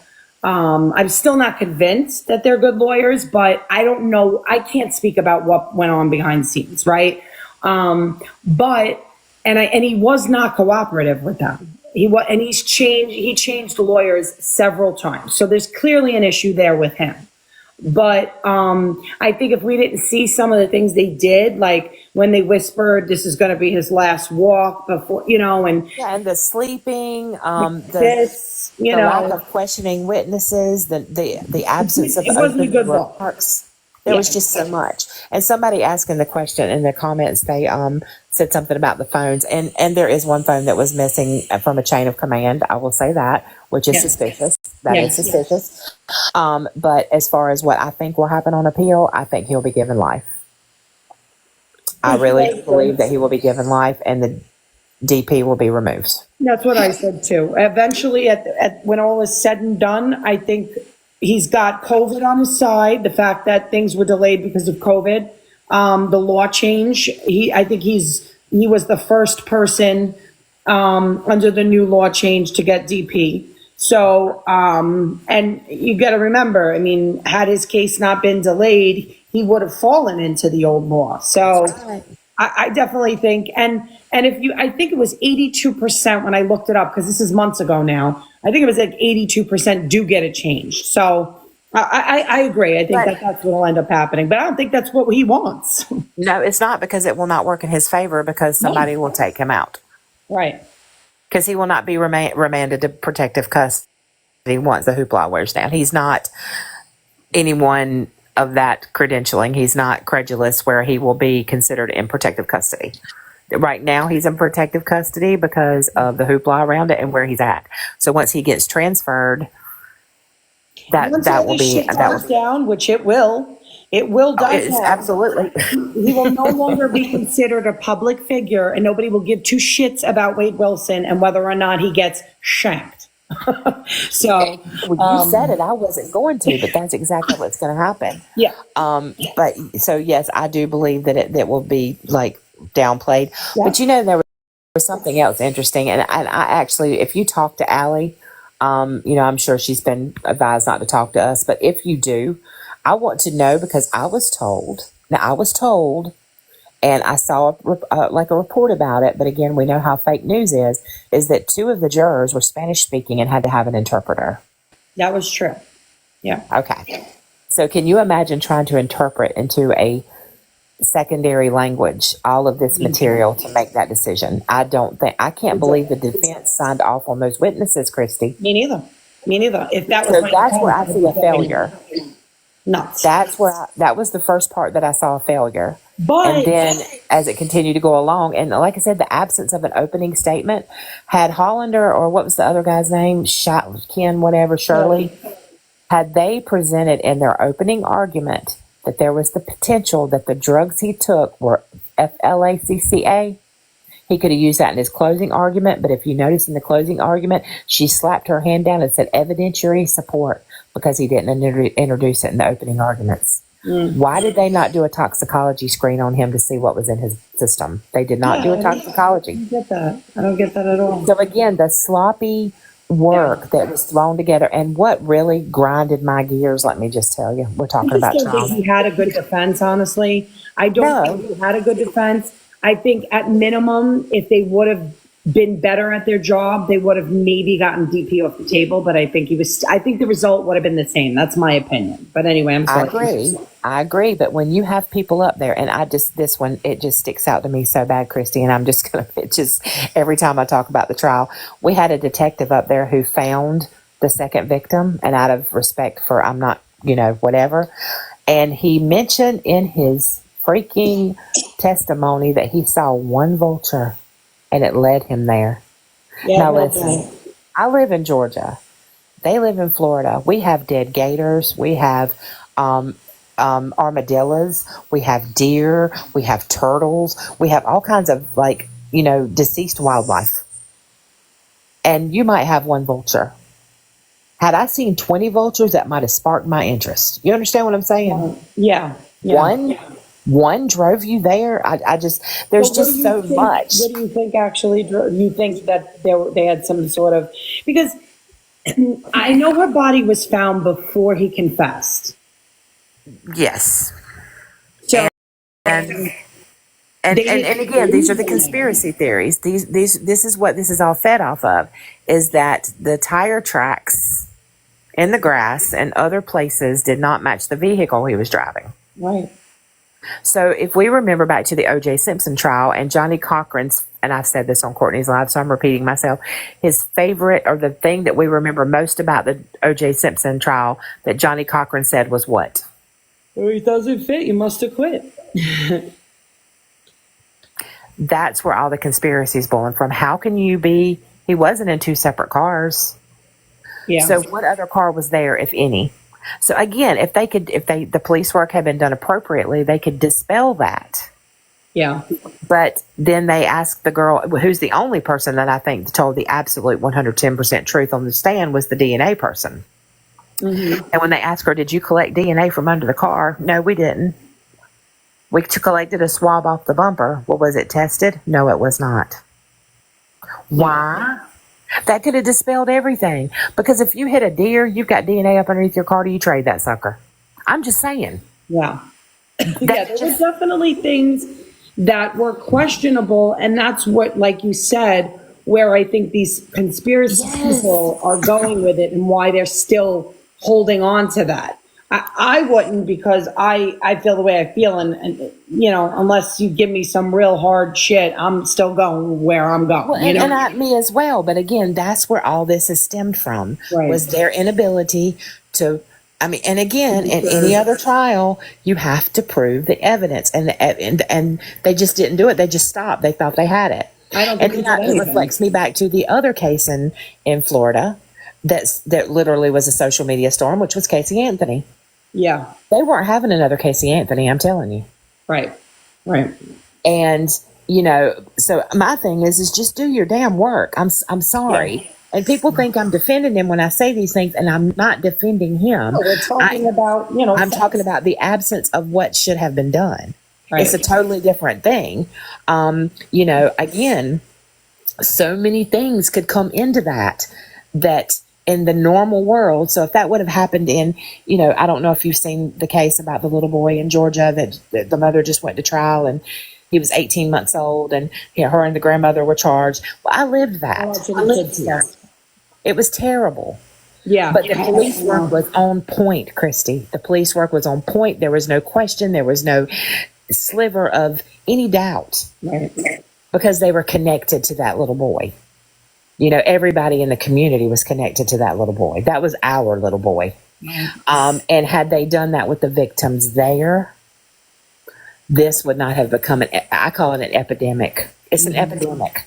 This is a very big thing. And then you have this girl who comes in, and like Amanda said, from the get-go. And when I tell you, when all that went down with Courtney and her and the group, and I'm glad some fences are being mended here, I told them I'm going to talk to Amanda, because I felt like I just needed to tell her what I was seeing, you know, and I wanted to kind of save her from herself, kind of thing. Yeah. Somebody did. I would have done for anybody. If I saw you on a live and I felt like, I would be like, Kristie, you're my friend. I know we've never met in person, but that's the one thing this case has done, is it's brought a very eclectic group of people into a very big, broad friendship. We have respect for one another. We bounce things off. We might have had differences of opinions, but you know what? We respected those differences of opinions. So that's the one good thing that came from all this, right? I say this all the time. I'm like, you know, I built so many great friendships and connections, and you know, it's nice to be able to work with other women, right? Because at the end of the day, like, I'm not trying to do better than anybody, and nobody's like, I feel like that's the people I want to be surrounded by, is like people that we can like talk and like, you know, debate or whatever, and have open discussions, and not be told like, oh, you're looking for clout, or, you know, you don't have all the facts. Your information is not accurate. You're just spewing bullshit. Like, you know, that's the part that bothers me. But I was saying before, much earlier, that's like 99% of the people that I've encountered on here. So, and then you have the ones who are the drama llamas. Right. Exactly. And that's the teeny little 1%, which right. means this much to me. So exactly. I'm not on camera, so I can't show you what it means to me. I'm just being Is it smaller than this? More than what? Show me one more time. How much is it? But, you know, Villa she said, and she brought up a point, Wade had already given them the approximate location. So where they were searching the area. So they were searching that area because of that. So I do remember he did give them some information. I'm trying to remember, but that was all. So his dad came first, and then he spoke to the police, but he had spoken prior to that. No, he hadn't, right? He hadn't given them any location. I can't remember now. And I will throw this at you. And again, this is just where people's brains can go left. Right. In the videotaped interview that was done when he was brought into the police department, the woman asked him, and if you guys can fact check me all day long, I promise you I don't say anything like assumptions or allegations. She said to him, when you were on your way to Christine's house, did you cross a bridge? And he said, I don't know. She said, you don't know if you crossed a bridge? He said, no, my girl usually drives and I don't pay attention to stuff like that. She said, you don't pay attention to landmarks? And he's like, no. Then you go to the recorded interview where they're like, well, can you tell us where she is? And he said, I don't know. I'll have to take you there. I'll have to look at landmarks. Right. Then you look at his confession, and again, this is where the conspiracy theories come in. And he said that there was things that happened to the second victim that were not true. Now, I'm playing devil's advocate here. If you are doing a coerced confession, if you pepper things in there that aren't true, then in that person's mind, then it's all thrown out. So then you had people that were like, well, he said this and this is true, but he said this and this is not true. So which is true and which isn't? Right. So that's what spiraled this all out of and and I honestly believe when he was going to take them there, again, he said he wasn't from the area. He didn't know the area. The cop testified on the stand that you'd have to know that development was back there to go there, which was conflicting. I think he just wanted a hamburger and some French fries and a McFlurry. Oh, he sure did. He wasn't. He was going to take them on a wild goose chase. I truly believe that. He was totally. He was so That's stupid. The manipulation. That was the manipulation. He's so stupid. He couldn't even get his hamburger. He's so dumb. At least not once did he say, well, when you bring me my burger, I'll give you the information. Right. He said, I'll have to take you there. I think it was going to be a wild goose chase. And that's just my gut instinct. I'm just saying. Yep. He didn't even try. And you know what? It doesn't fucking matter because they already knew and they were playing his ass. Exactly. Which that's why we were laughing when we watched it. But at the end of the day, you could tell that he knew he was going away. He knew he was, and he knows that he's got nothing on this appeal other than the fact that he may get it changed from DP to life. That he knows he's got nothing. He knows there's nothing on this appeal that's going to change this sentence. And you've got people out here like her convincing him that he does have a chance. Right. Does that make him, Another problem, Tam, a lot of these people are not even from this country and don't even understand our laws. Exactly. Don't understand anything. Exactly. Like that Jennifer or whatever, Kassarian, whatever the hell her name is, writing this whole freaking thing. First of all, you're smart. You could have come up with better things that she put out there. Yes, some of the things she put out there, yes. But a lot of the stuff that she put out there was things that could have been proven and taken right off the table immediately. So now she's just gone completely Looney Tunes, going live and everything. And what did you see the receipts Courtney dropped? No. Oh, it was messages in her inbox from that girl asking to please be connected to Wade. See, I knew all along. I know that. As soon as those calls came out, she immediately flipped on him. I knew that woman all along was just for the D. She was all about the D.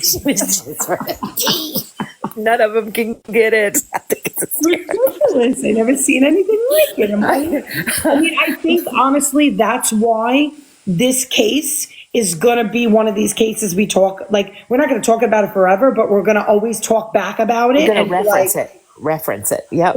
Because it's like, it's not believable. It's not even believable what's going on. It's like a mini series. And again, that sucks because these two women are gone. Right. So it's not funny. It's not, it's, I would tell those girls, because he's a circus. He's a joke. He's the monkey in the circuit. That's what it is. He's the joke. When Sparrow said, I spent 80 hours on this, Courtney was like, Tamara spends 80 hours in a day. I mean, again, because it was just every day it was something new and it was just fascinating. And I was like, well, what is this? And I'd have to run it down. It was like literally doing a jigsaw puzzle, and you get to the very end and two pieces are missing. Right. And then you have to figure out where the pieces were. And we just became completely like, it was just something every single day. And I have said that I'm going to write a book on this, and and I'm going to name it Pretty Privilege, because that's all this is. That's 1,000% all this is. If he didn't look the way he looked, nobody would give two fucks or would have ever turned and looked at this case ever again. And, and Steve actually challenged that to me on one of the very first lives he came on that I was on. He said, well, there's a guy 5 counties over that's saying he's innocent too, and he's ugly as a bug, and nobody's looking into it. Well, I did. I know you. I remember you said. I did. And then I found another one in Rayford that is with him, and I started advocating for him as well. So if that comment changed my perception and made me look at other people that are saying the same thing and running their cases down, right? If everybody did that, and I'm talking about the laws and the way things are, obviously we don't write our judicial abilities, but the Amber Alert law came into fruition because of a child that was kidnapped. Amber Alert was named for Amber. So with the power of the people and as much notoriety and as much traction as this has gotten, and if people went and said, listen, something's got to change, that's the voice that makes changes. So again, could something positive come out of this? Yes, it very well could. But instead of feeding into the drama, you feed into the problem or the root cause. Then, so I've written up, I can't even tell you, so many dissertations is what I call them. It's just dissertations, I guess, to present, because I want to know, I want to know how this happened. I want to know how this happened and how we got to this point. Obviously, I'm not a resident of Florida. I've looked into Georgia to see if, this is a thing here, and it is. So do you start in your own town? Do you start in your own backyard? What do you do? What do you do to prevent it? Because obviously they're not, is my point. It's just it's too much of a business. And I hate to say that, but I'm just going to be honest. When you go to jail and you pay bail, you never get that money back. It's a business. And how many times do they arrest one person to get all that bail money before they slap them with a suit to send them off to prison? Many, many times from where I'm from. So I'm just saying there's so many things that need to be overhauled here. It's all a business. Everything is a business. Every single thing is a business. Yes. And do you know that the amount that they have to pay for them to be on DR is just insane? Oh, I know. And that's why I said I personally don't believe in DR. And not because I don't believe in someone getting DR. I don't believe in it because I think it's a complete waste of taxpayer dollars. And the people sit on there too long. And I personally think they should go into Gen Pop and they should just deal with it, and whatever be will be. So I don't believe in it. I actually think that DR should be completely abolished. DP. I agree. I think it should just be off the table completely. I don't like it. I don't agree with it. I don't think, the only time I think that it would work is if it does involve a child and it's done immediately. It's done immediately. No fucking appeals, no 15 years in prison feeding these mother effers. Just tomorrow you die. Because you can't cure that. That is something that has been proven that you cannot cure. You cannot treat it. Even if you do chemical C, the intrusive thoughts are still there. And I just have to address this comment, and I never address comments because I have a thick skin. I really don't care what you think about me. But she said, wow, are you retired or what? How do you have as much time on your hand? Actually, I am retired. I don't have my grandchildren. I don't keep my grandchildren because I live in a different state from them, and my children are grown. And this is my hobby. And I am retired. We need people like you, because there is somebody out there that needs somebody to advocate for them, that is innocent, that deserves the time spent on them, because they are innocent. People get accused every day of things they didn't do. So we do need people that are willing to advocate for real people that deserve it. And again, statistically in Florida, because I do my research, do you know that 86% of the things that are taken to appeal are overturned? And just like Marcellus Williams, and I will bring his name up, I signed petitions, I called the governor's office, I did everything. And do you know they put that man to D because the governor was the prosecutor who prosecuted him, Christie, and he would not admit he was wrong. And that man was executed with DNA evidence that exonerated him. I couldn't believe it. It's such an injustice. Yes. So for every Wade Wilson, there might be 3 Marcellus Williams. Right. And you don't know until you do the research. Right. So And sometimes you have to do the research, and then you find out, you know what, I was wrong. And then, you know, hopefully there's going to be the one that you were right, and maybe you can help that person. So I implore you, if it was somebody in your family and you knew they were innocent, would you want the world to turn their back on them? I'm just, and again, we spoke a minute ago about my brother-in-law being murdered. And that happened in 2016, February of 2016. And in December of 2016, my former brother-in-law, who was a police officer, a firefighter, a 911 operator, murdered his wife. And that is the father to my niece and nephew. So not only have I sat on the side of the victim, I have sat on the side of the accused. And the only reason that I sat on that side with him is because my niece could not believe her father was capable of such a crime. I, however, knew he was guilty of sin, and we are on Dateline. If you want to look it up, message me and I'll send you the episode. However, I have been on both sides of that coin. And interestingly enough, my brother-in-law, who was the perpetrator, his grandparents were murdered 20 years before that. So he was a victim of a random wanderer walking up in his grandparents' backyard the day before Easter Sunday and taking their lives to steal their car. And then 15 years later, he committed the crime. So when I tell you that I have vast knowledge from being the empathetic side, being the accused side, seeing what my niece and nephew went through because their father was found guilty of this, they were victims as well. So I understand every single side of this. So when I came into this, I didn't come in shallow-minded. I didn't come in thirst trapping. I didn't do anything like that. I saw a trial on Law and Criminal, whatever that channel is. What is it, Christy? Law and Crime or whatever. Watched the trial, saw it was a complete farce. It was a joke from both sides, from the witnesses to the judge to everybody. Started digging, found connections, freaked out, literally. Changed my name on TikTok, everything. I'm like, they're not coming after me. These are high-powered people.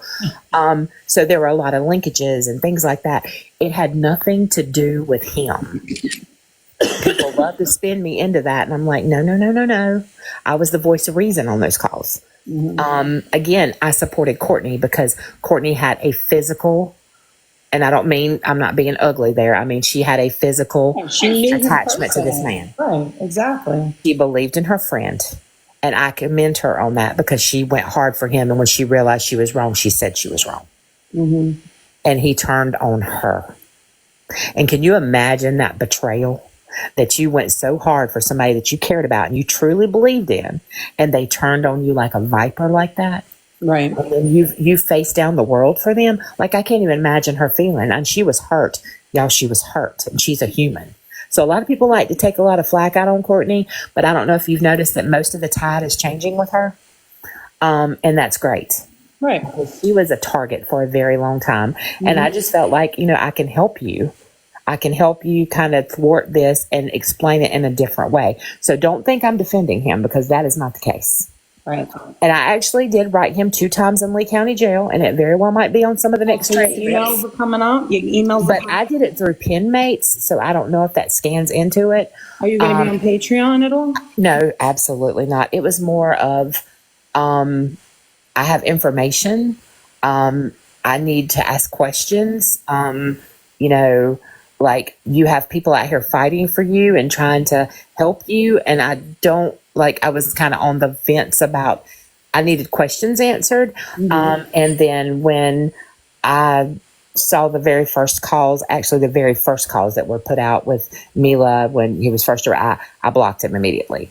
Because at that point, that's when my tide started turning. That's when I started looking a different way. So again, it was just questions that I had from watching the trial. Right. Like, I understand why you didn't speak, because if your lawyers aren't representing you on the story that you're wanting them to defend you on, I understand why you're being quiet, but I have questions. And it was just because I had no idea this was like a hoopla thing. Like, again, I wasn't on the social media side of that. I went on TikTok and went through my FYP, and I was like, oh, they think he's cute. I wasn't paying attention to anything else. Right. I didn't know he was getting 4,000, 5,000 messages a day. And I think it's hysterical now to watch them. But, I told Courtney, I said, it very well might pop up on there. And I'm not, I had questions and I needed answers because it was, like I said, it was a puzzle to me. I needed to understand all the moving parts. And again, yes, I'm retired and I have time to do stuff like that. Oh my gosh. And I did what I did. And, again, do I step back and say, would I have handled that differently?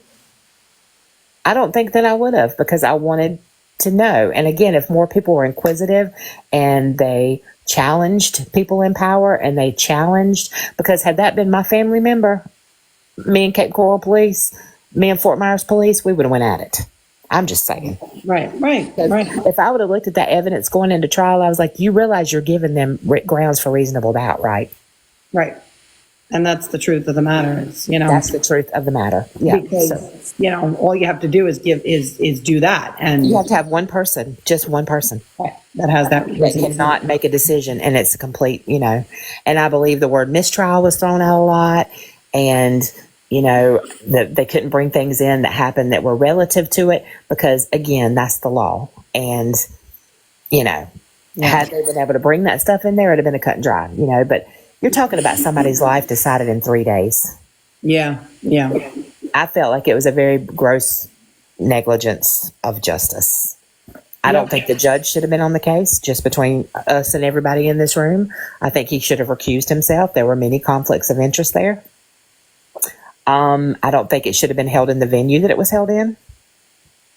And I do think he should have got a change of venue. And I don't think the judge should have been there. He had a conflict of interest, a direct conflict of interest, Kristie. Yeah, I mean, I go back and forth with that because, just from some of the things that Allie told me, I kind of went back and forth with it. She was like, she said to me he was a very fair judge. And there was a reason why he was assigned to his cases. He had handled multiple cases. And I do think that he was very fair. I think he was actually very patient with the games that Wade played. I was going to say tolerable. Yeah. Patience is a good verb, but I was going to say tolerable. No, tolerable is better. I'm not a good person with words. But when you have, and I'm just going to say this, I'm just going to say it, I'm putting it out there, I'm taking a risk here. When you have a written document from the accused naming specific people that are involved in a situation, I'm doing it very high level, and in that list of people that's given a name, and you are set on a board of chairmen with this person and you have personal affiliation with them, you should have recused yourself right then, because that opened a door for conspiracy. I get what you're saying. But I do think, and that's the thing, it's a small town area. That's why I just thought a change of venue, because, everybody knows everybody. Right. It's like my small town. Like I think about my small town and I'm like, if something happened here and we had to have a court session here, like when something happens here, you have the Queens County, right? So it's all of Queens, which is very big. So if a crime happens here, we're not going to court right here in Queens. We're going to the Queens court, which is 20 minutes away. And so it's different in that sense, because it's not a different venue, but it's nobody, you know what I mean? Nobody knows, like you're talking about, like Mila's spa was literally down the block from the courthouse. Like, I don't get that. That I didn't get. I didn't understand why he didn't have a change of venue. But somebody said, oh, please, the judge was fair. I'm not saying he wasn't fair. I'm saying that the conflict of interest that has come to light leads to the conspiracy theories. Please don't twist my words. I'm not saying it was fair. I just said he was tolerable. I didn't say he wasn't fair. I'm just saying that I think to prevent all of this, had he recused himself with the connection and had it been moved to a different venue, he wouldn't have been the judge on the case.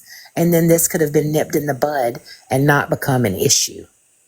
So please understand, that's my point of view. I'm not saying the judge was not fair. Never did I say that. I said it was a conflict of interest which speared conspiracy theories. I'm just pretty much explaining where all this came from.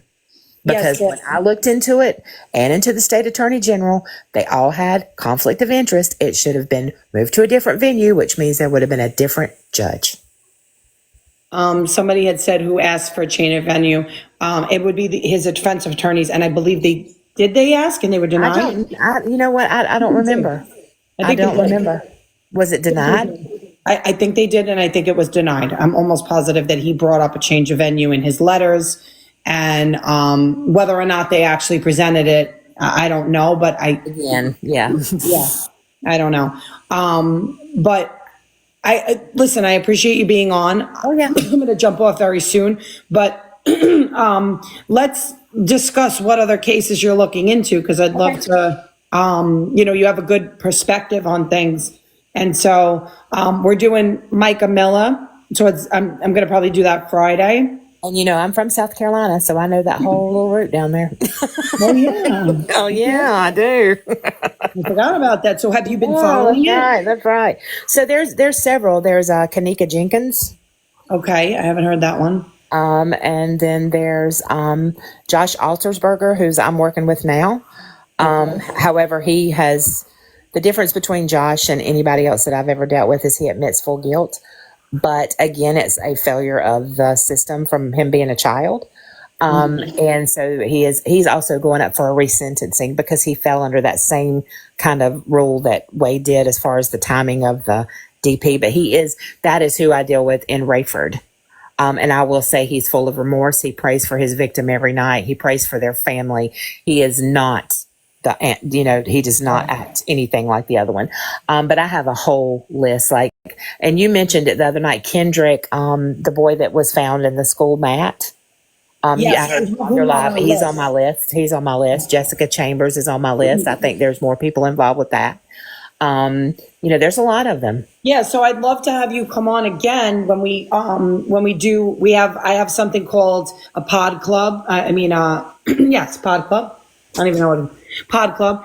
And I would love for you to come on again with us and discuss some of these cases or one of these cases, whatever you want to do. So we can kind of go back and forth. Because like I said, you have really good perspective. Everybody loves listening to you. Your little Southern accent. But it's great to listen to you and get your perspective on it. And you do a lot of the work. I every time I went in Courtney's live and I heard you talk, I just loved you. I was like, I just like the way she speaks. And listen, everybody doesn't have to agree with what I say or what Tam says. And I don't necessarily agree with everything that anybody says, but it's just different perspectives, right? It's different perspectives. And what Tam was trying to say with Wade's case is just if these things had been addressed, maybe there wouldn't have left any doubt in people's minds. That's what she's trying to say. Or I don't want to speak for you, but you're saying it exactly right. Had they been handled appropriately, then we wouldn't be here. We wouldn't be here. Right. Exactly. I think we may still have been here because absolutely. Because it's interesting. I mean, not interesting. Let me rephrase that because that's what got Bunny in trouble. It's perplexing. It's the white privilege. It's the whole, it's just crazy. But yeah, I just, and again, everybody's like, is she pro Wade? No. I'm not pro Wade. Right, exactly. Anti DP, and I'm blown away by the lack of consistencies here. That's all. And that doesn't mean I'm trying to prove him innocent because I know he's not. Let me say it again. I know he's not. It's just for future reference. Maybe things should be looked at differently. Just saying. I mean, just advocating. I mean, it's just that's the whole thing. It's good to play devil's advocate because when you're really digging deep and you're getting into something, you should be looking at both sides of it. You shouldn't just be looking at it from one, like tunnel vision. You should be looking at it from both sides and playing devil's advocate and saying, well, maybe, excuse me, Cass, you're here for Tam? My own mod is here for you. You believe this shit? You're fucking abandoning me already, Tam. Like, and I'm like, God, it's like, we've been talking for a while, but it's just something I'm passionate about. Yeah, and that's great. And me too. I'm really into the true crime aspect of it. And each person brings a different aspect to the table, a different, attribute to the table. So that's why I love having people on my platform that, some people will say like, why would you let other people come on your platform and, like, and not take over or whatever, or talk on your platform? It's like, because if I just look into the phone and talk to myself for an hour or 2 hours, how boring. Like, I like to have other people on the platform and speak to them and discuss things with them and get other people's points of view. And then we can bounce off each other, Well, I can guarantee you'll never see this girl go live by herself, because that's just not my job.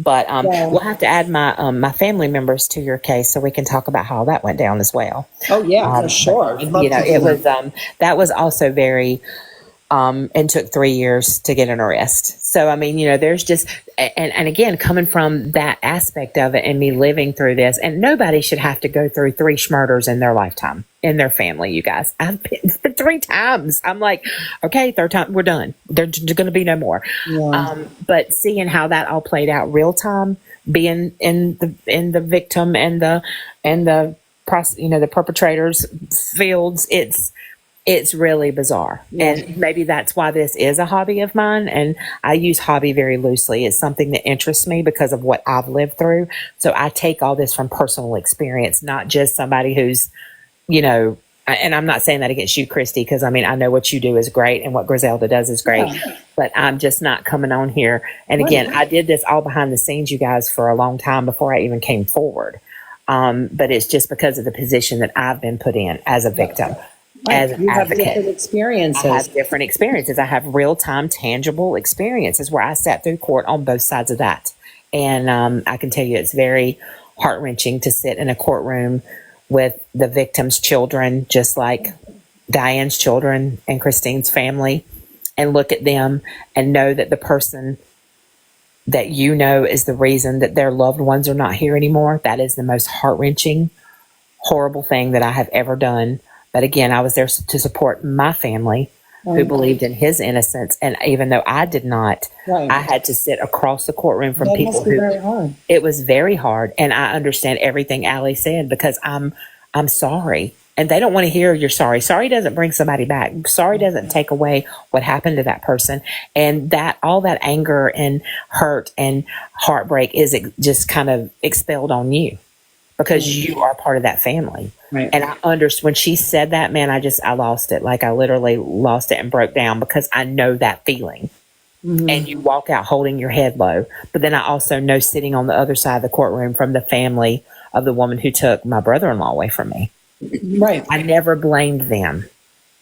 I didn't look at them in shame. Those were children. That was that woman's children and her family. They didn't do it. She did. So it's all about perspective. Yep. Yep. So if I can enlighten anybody, if one person takes something great away from this conversation, then my job was done. Just saying. Okay.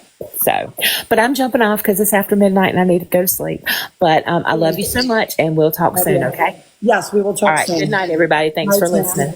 All right, bye. All right, guys, I'm going to be hopping off soon, too. Before I hop off, I just wanted to just reiterate, because I saw a lot of new people in here. A lot of people that are following me for the first time, and then also people that I have not seen on my other live for quite some time. Honestly, I have not been able to get the amount of people that I've had in my my other account, so something's definitely off there. But I just wanted to reiterate, please go to my main page, TrueCrimeKristie. There's no backup at the end. So it's the same account like this, but there's no backup. It's the account that has 16.3 thousand followers. And it is where I will be going live most of the time. That's where I go live. So please follow that account, and please hit the bell and follow all. This way you get notifications when I'm going live. And tomorrow night we will be going live at 7 p.m. Eastern time with Devin Perkins' mom, Victoria. If you want to know about Devin's story, go to savedevin.com, or also go to my TikTok page, the other one, and you will see some videos about Devin. And then on Friday night, we will be discussing Micah Miller. And on my other page, I do have something called a pod club, where once a week we try to discuss a case. So thank you guys so much for being here. Please go to my other page, I think on this one as well, the Linktree link is in the bio for my YouTube channel. Please go there because I will eventually transition off of TikTok. It's not going to happen right away, but it will happen. So thank you guys so much. I love you guys. I love everybody's energy. It's such a beautiful, space.